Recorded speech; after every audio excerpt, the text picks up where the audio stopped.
Hey guys, who's Mario here, back to another video, and in this video today I'm doing another installment of my redesign series where I take a character that you might know and redesign them into another series or into another specific theme such as steampunk or cyberpunk.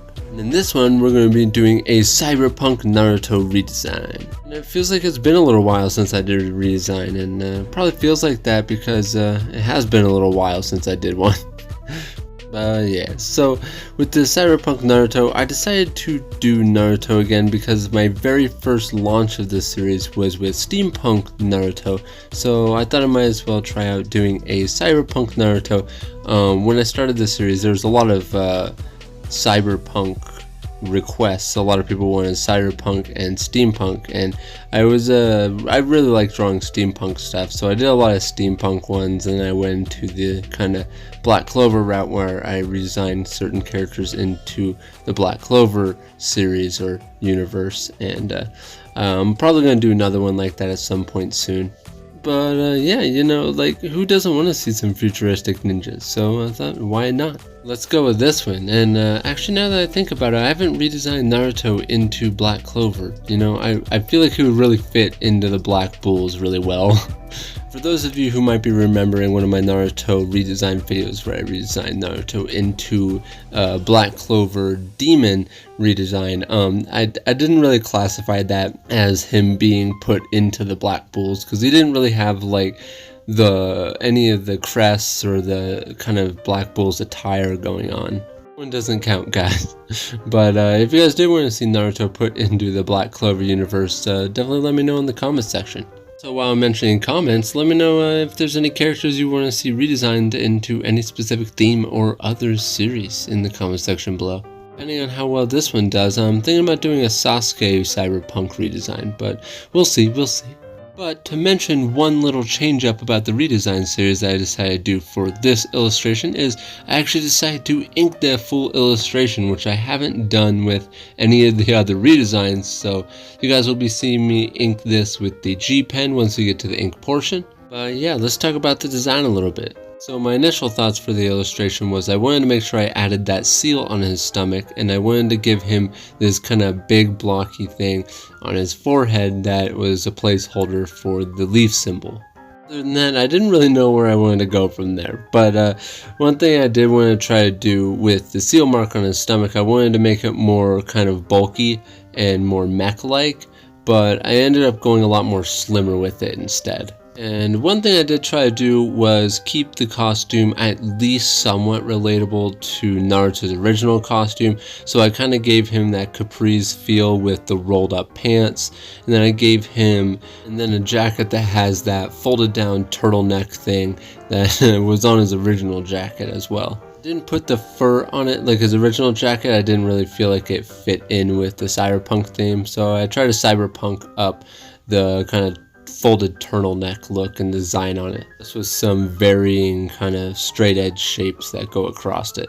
Like I said, other than the initial thoughts of the head guard and the stomach seal being there, I didn't really have any other thoughts about the design. So while I was going with the flow, I guess it turned into being like an exoskeleton cyberpunk ninja. Which, you know, I'm alright with. I'm alright. As for the pose, I had so many thoughts for the pose that I wanted to do, and I was thinking about just having him stand there, which would have been fine for the character design. I thought about doing a close-up that was more of like a waist-up. I thought of doing a bust. I thought of doing a bunch of different things, and I didn't know if I wanted to do a full-on action pose because I really wanted to show more of his design. So I ended up choosing this like jump-up pose with the Rasengan and him throwing his arm out as the best option. But it took me a while just to think of what pose I wanted to use. I was being very indecisive about which one I wanted to try out. And with those close-up designs, I wouldn't have been able to show like the bottom half and stuff like that. And I feel like seeing the whole thing is really cool. But that's not to say that I can't do another illustration of the redesign into a different position. Maybe something more relaxed, something more close-up, or maybe even more dynamic. Or I can do a redesign of one of my old redesigns. Okay, that's not completely ruled out. I could actually do that at some point. And it's something I've thought of for some of the ones that didn't really turn out as cool as I thought they would, or maybe one that I wanted to, redraw, but maybe do in a different position and actually ink it, and maybe change up a little bit of things along the way, kind of brush it up, make it look a little bit better. So that's definitely open as a video.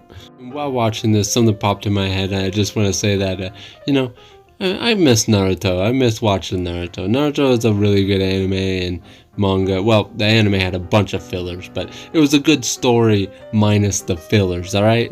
I feel like the first half is definitely the most memorable for me, and I really do like the second half as well. It just doesn't have as much memory-filled moments. And maybe that's probably because I started reading the manga for the second half. And one thing I've noticed between reading manga and watching anime is you do still have some nostalgia from reading manga, but it's not quite the same nostalgia I feel as watching something, especially when they really nail it with the music and the voice acting. That's not taking away anything from manga. Like I said, I draw manga, so I want to say that about manga, but there's definitely some more nostalgic parts of music that can easily bring you back. Music is a big way to, evoke emotions. Definitely aids those already emotional parts in the story already. But in any case, to get back to the illustration a little bit, we have started inking, and just in case you guys don't know the supplies I use a Bic mechanical pencil that's 0.7, and recently I've been using this Zebra G pen that I use with India black ink. The G pen, like I've talked about in my past few videos, have been really fun to use, and I've only used them for 2 illustrations as of recently.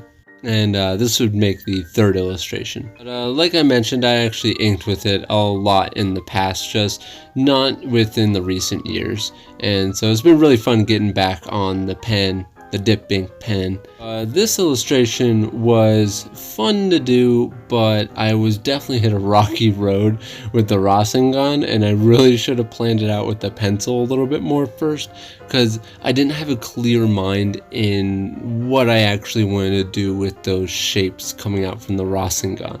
And it was getting kind of rough there for a little while, but I kind of went a little bit more abstract towards the end as you see it progress.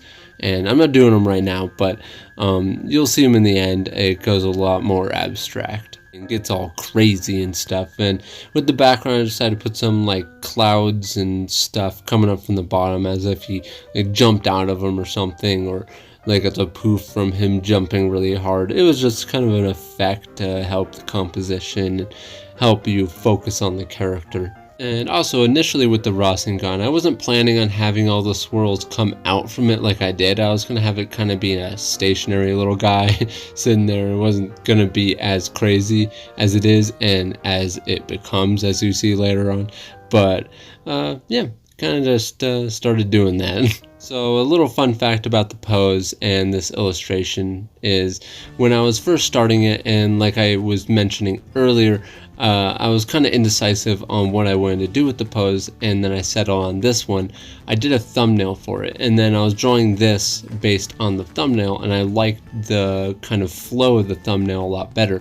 So I kept on erasing and trying it out, trying to get closer to the thumbnail I did, because like I said, I liked the gesture in that thumbnail so much better, and it just wasn't turning out how I liked. I was just about to give up on the illustration. I took my phone off the claw and I was about to rip it up, but I thought about it for a second, and I was like, I gotta try to push through this a little bit just to at least see where the illustration goes, if I can actually fix this. So I gave it one more shot, and I got the gesture a lot closer to what the thumbnail was. And I'm glad I took the time to try it again and come at it from a different angle, which is pretty much what I try to do. I try to look at it a little bit differently than I was, because I knew that I was doing something wrong. So giving it that one more shot ended up getting it to closer to what I wanted it to be.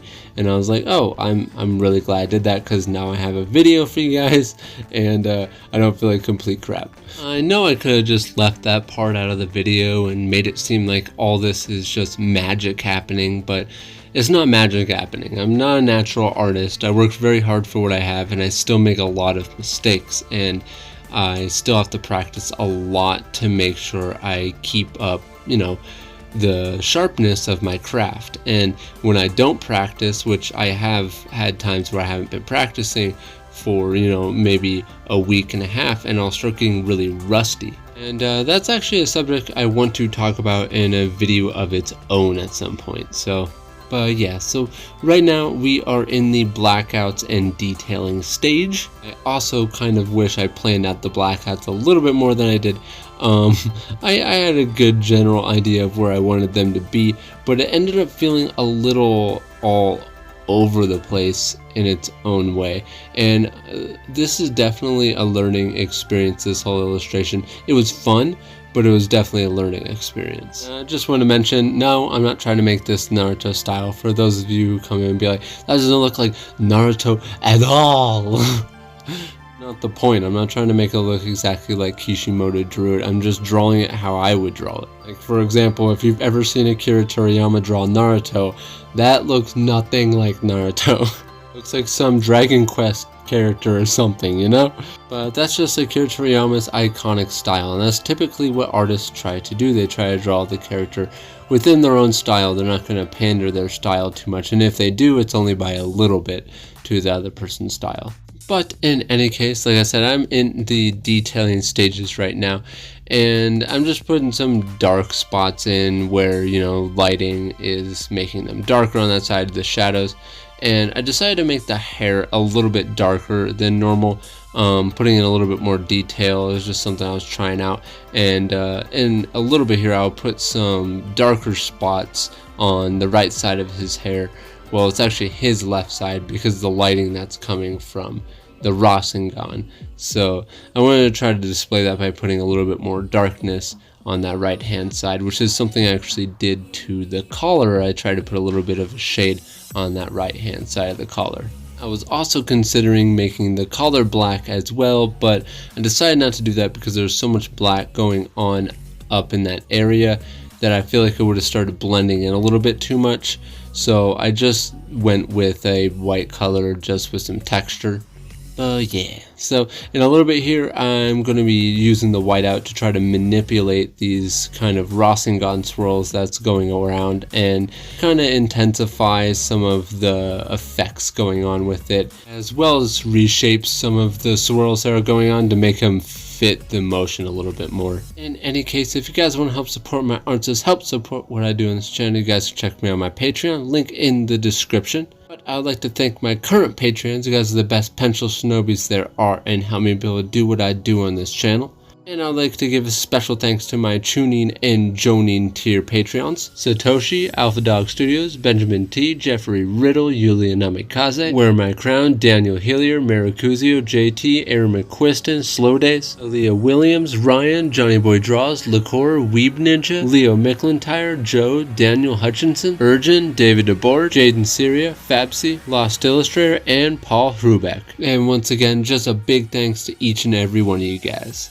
But in any case, if you guys like this video, please hit that thumbs up button. And if you're new to this channel, like what you see, please subscribe, hit the bell icon to get notified when each video comes out. Like always, guys, hope you're having a great day, and I'll see you guys in the next video.